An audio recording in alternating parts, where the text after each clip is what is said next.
Bonjour à tous et bienvenue sur ce tuto. Vous allez apprendre à utiliser le logiciel Webfor qui vous permettra de vous inscrire de chez vous, rapidement, aux formations proposées par le SDIS 46. Le préalable, c'est d'installer Java sur votre ordinateur. Pour ce faire, il faut aller sur le site de Java, à l'adresse qui s'affiche.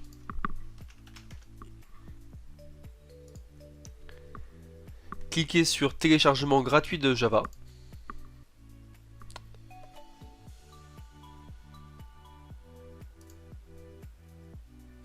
Et suivre les instructions. Donc là, Java est en train de télécharger. Donc on va pouvoir passer à la phase d'installation de Java, c'est très simple, il suffit de cliquer sur le fichier que vous venez de télécharger dans votre barre de téléchargement. Une boîte de dialogue va s'ouvrir. On clique sur installer. L'installation se fait toute seule. C'est bon, Java est installé. Vous n'aurez plus à le refaire. Donc la première étape, c'est donc de se rendre sur le portail du SDIS à l'adresse qui s'affiche. Il faut remplir vos identifiants. Alors vos identifiants, il s'agit de ceux qui vous ont été donnés sous enveloppe lors de votre recrutement, ou bien qui ont été distribués dans vos CIS il y a quelque temps déjà. Si vous n'avez plus ces identifiants, il faut contacter le service SIC du SDIS, soit par téléphone le vendredi, au numéro qui s'affiche, ou par mail, à l'adresse qui s'affiche également. Une fois les identifiants mis, cliquez sur Valider. On arrive sur la page d'accueil du portail, qui permet d'accéder à plusieurs applications du SDIS, et celle qui nous intéresse aujourd'hui, c'est Webfor. Donc cliquez dessus. Cela ouvre une boîte de dialogue. Un nouveau téléchargement. On enregistre le fichier.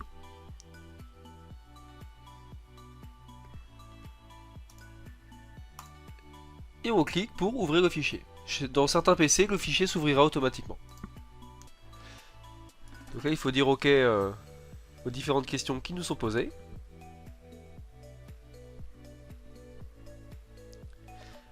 Vos identifiants Webfor, étant donné que vous êtes déjà connecté au portail, se remplissent automatiquement.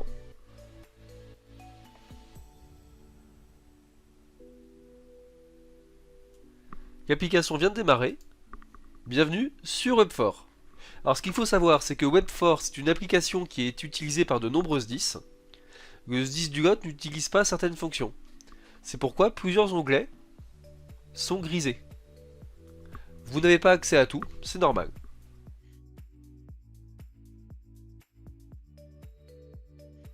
Avec Webfor, vous allez pouvoir consulter votre livret individuel de formation, vous inscrire en tant que stagiaire, vous inscrire en tant qu'assistant, c'est-à-dire conducteur, manœuvrant, et suivre l'évolution de vos demandes d'inscription à des stages.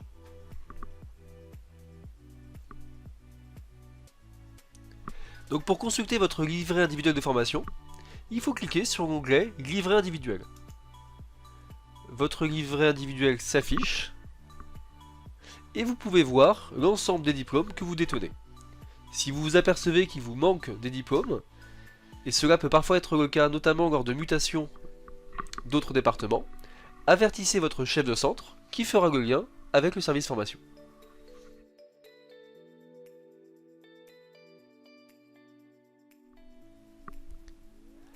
Pour s'inscrire en tant que stagiaire sur une session de stage, cliquez sur l'onglet Stagiaire.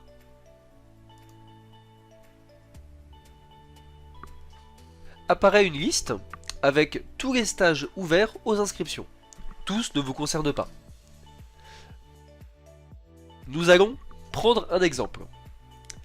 Et on va dire que vous souhaitez vous inscrire à un stage FDF1.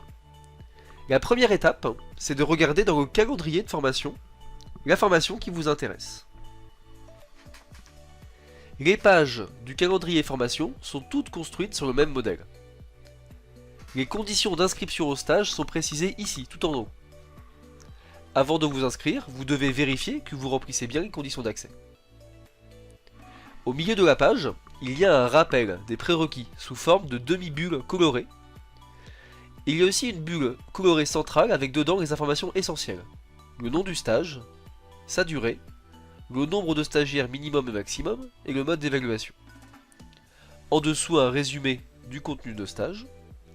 Et tout en bas, un tableau avec les différentes dates et lieux de stage avec les codes correspondants. Disons que vous souhaitez vous inscrire sur le FDF qui aura lieu à Cajar du 28 septembre au 1er octobre 2021. Il y a deux choses importantes à noter. Le nom précis du stage, situé dans la bulle colorée centrale, donc là FDF1, et le code de stage 4-2021 FDF1, pour être sûr de ne pas se tromper et de s'inscrire à la bonne session. Retour sur Web4. Dans la liste de stages, il faut classer les différentes sessions par ordre alphabétique en cliquant sur le titre de la colonne stage. Donc là je clique. Vous recherchez les stages FDF1. Ils sont ici. Et vous allez chercher la session qui vous intéresse. Donc vous c'était le CS Cajar. On vérifie que les dates correspondent. Du 28 septembre 2021 au 1er octobre 2021 c'est bon. Et le code de formation est également le bon. 4-2021 FDF1. Une fois que vous êtes sûr d'avoir choisi la bonne session de stage, vous cliquez tout à gauche sur la petite case. Une boîte de dialogue s'ouvre où il faut noter vos motivations pour participer à ce stage. Donc moi je vais indiquer que c'est un test dans le cadre de la réalisation de ce tuto.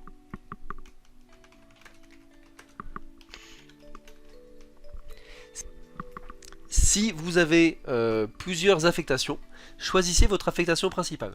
Donc ici moi je n'en ai qu'une. Et on clique sur oui.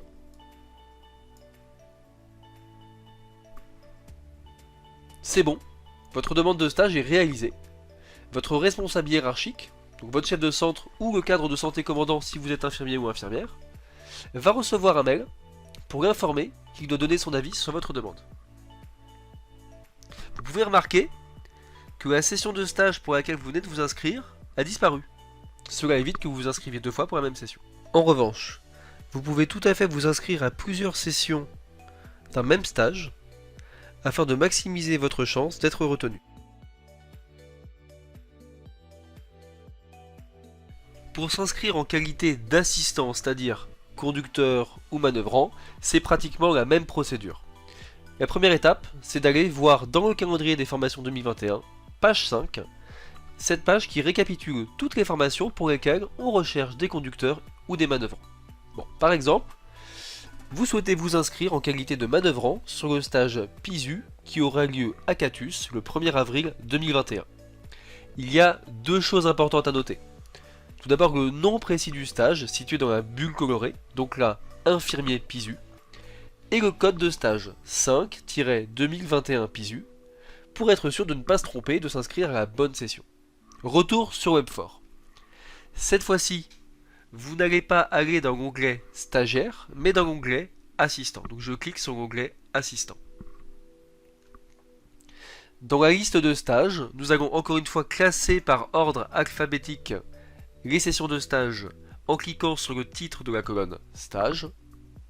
Et nous allons rechercher les stages infirmiers PISU. Ils sont ici.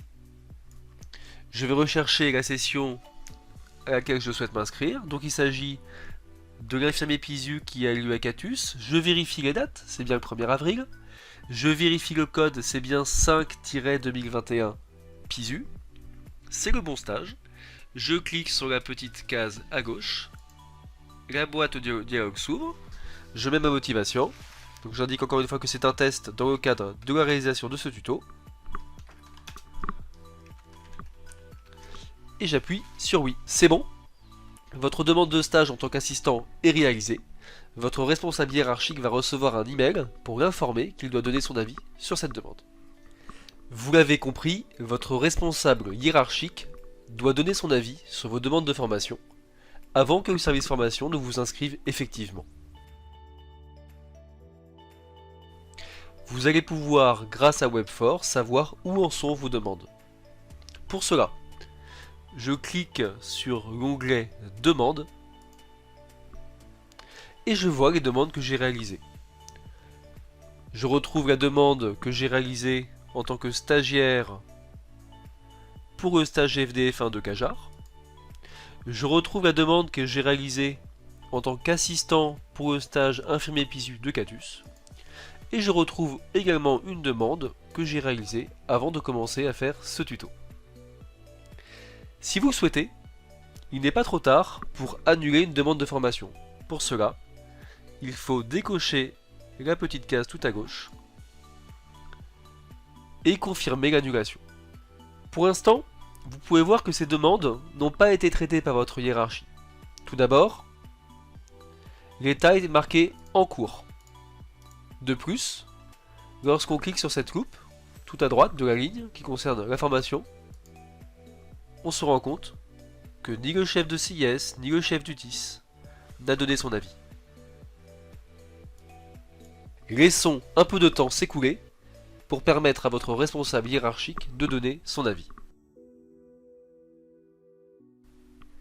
Je peux voir que les choses ont évolué. Voyons cela en détail.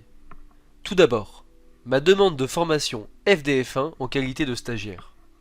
Toute la ligne apparaît en vert. Cela signifie que mon responsable hiérarchique a validé ma demande et que le service formation m'a réservé une place. En cliquant sur la loupe, vous pouvez voir le détail de ces deux étapes. Validation de ma demande par mon chef de centre et intégration dans le logiciel de formation Force6 par le chef du service formation. Cela signifie que ma demande d'inscription est complètement validée. Je peux prendre mes congés dès maintenant pour assister au stage. Je recevrai une convocation 2 mois avant le début de la formation.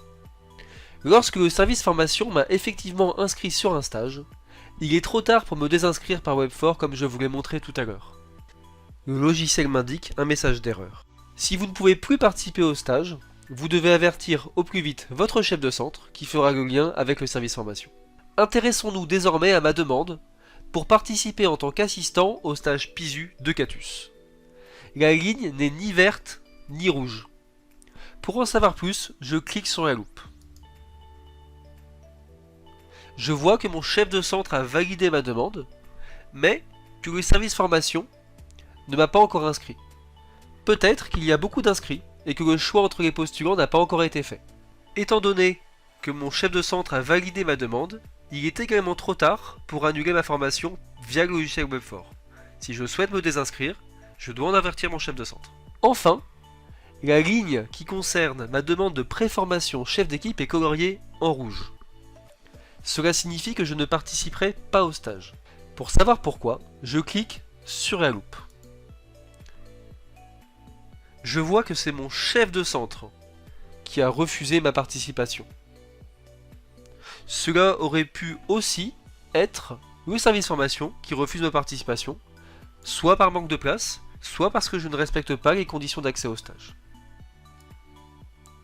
Si je souhaite savoir pourquoi mon chef de centre n'a pas accepté ma demande, je clique sur le petit bloc-notes dans la colonne motif et je vois apparaître le motif de mon chef de centre qui me dit ici « Je ne souhaite pas que ce SPV suive de formation à l'avancement de grade ». Nous espérons que ce tuto vous aura été utile. Si vous avez des questions, vos chefs de centre sont vos interlocuteurs privilégiés. Les membres du service formation seront également toute l'année disponibles pour vous accompagner au mieux dans cette évolution.